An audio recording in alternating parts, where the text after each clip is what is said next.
Tonight, more trouble for Fulton County District Attorney Fani Willis, the leader behind the Georgia indictment of former President Donald Trump and 18 others. Willis is accused of having an improper relationship with one of her top prosecutors, an accusation that could put the entire case in jeopardy. Atlanta News First anchor Carly Burnett live for us tonight here in studio. Carly, the state Senate now getting involved.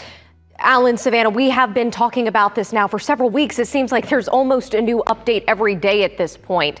And 1 week from today, District Attorney Willis will have to answer to that alleged relationship in writing ahead of a February 15th hearing ordered by a judge into the matter. Now, yesterday, you'll remember we reported that former President Trump joined a motion to disqualify her from the case. Now, our state senators will be investigating her.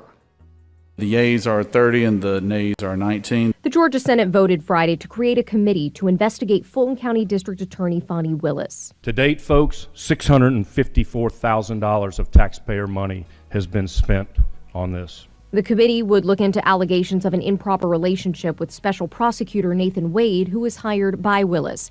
Motions filed against her claim she paid him an inflated sum and that the two took expensive trips together on that salary. Lawmakers say the panel can issue subpoenas and require people to testify under oath, the goal to ensure there was no conflict of interest or misspending of taxpayer dollars.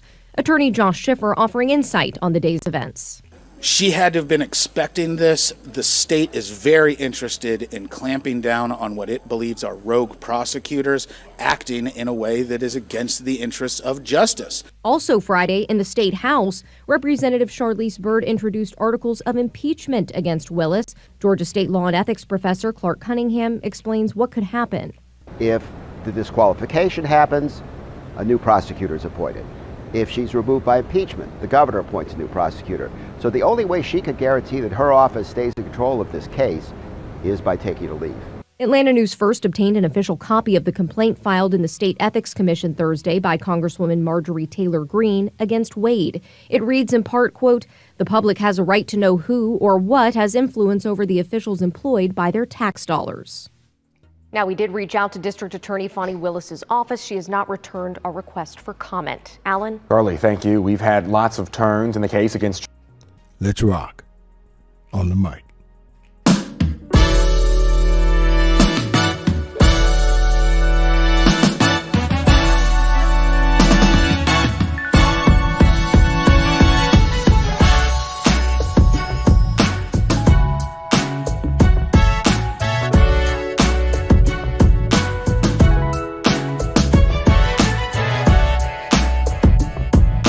What's up, everybody? And you are listening to the best of the Media Mike Radio Show.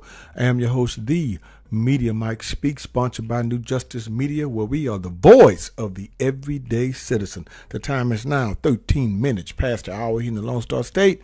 So let's get to it before it is too late. All right, good people, as you see now in the news, if you have been paying attention, here's the question. Is this the end of Fani Willis, District Attorney of Fulton County, Georgia? They have voted to possibly impeach the district attorney. The special investigation has been launched, and things are off to a running start.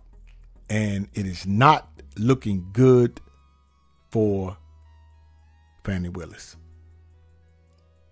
It is not. She should know better.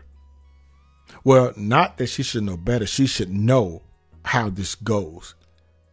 She's in politics. She's an elected official. So this is not good. The decks are stacked against her at this point, is what I'm seeing here. Because according to State Representative Charlize Byrd, this is in her state. He says Willis is using her office not for justice, but for political gain in her prosecution of former President Donald Trump and others over election interference. It's not looking good. In addition, the Georgia Senate on Friday voted to approve the formation of a committee to investigate potential wrongdoing on Willis, part after her alleged affair with the special prosecutor appointed to oversee the Trump case that emerged. The panel will have the power to compare testimony from key witnesses and subpoena records. That is the most damaging part, good people. Now, according to Mr. Byrd, he's accusing Willis of violating the First Amendment by hunting down and indicting conservatives for scrutinizing the 2020 electoral results. Willis assigned Wade. This is where she messed up. As you all know in my other videos, and if you've been seeing the news, she assigned Nathan Wade to the high-profile proceeding despite his limited legal resume and lack of experience with the complex RICO indictments being prosecuted. And here's the thing. You should have known better. If you're going to go after someone, look, you got to do it right. All your I's need to be dotted, all your T's need to be crossed. She should have known better. And they're coming after her. Shots fired. Good people, shots fired. And they fired him. And she is really going to have to defend herself. And I don't think she really can at this point. Because right now, Trump is requesting to dismiss the case and disqualify Willis and her office, accusing Willis of financially benefiting from an alleged romantic relationship with Wade. And as we all know, as you saw in the video, Willis is allegedly that paid Wade more than over $500,000, $650,000 for his work on the case. This has gone to that committee. Now, at this point, Willis has not yet responded. Fannie has not yet responded to the allegations in court. And the judge has set the date for February 15th, and the hearing on the case is not good. Now, I believe Fannie thinks at this point, remaining silent is in her best interest. No, ma'am. You had your chance on that. Now it's time to come clean. You see, the question is, who paid Nathan Wade the money? Which there is evidence of that, allegedly. The second question is, who did he, Nathan Wade, spend it on?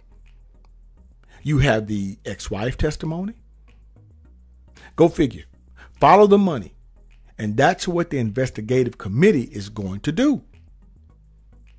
Now, personally, I believe Fannie needs to remove herself so that the investigation of Trump can continue, if that's what she is really, really looking forward to doing. Because the more she hangs on like this, the more it doesn't look good for her. It doesn't. So hopefully, this may be nothing to this at all. But if she remains stubborn,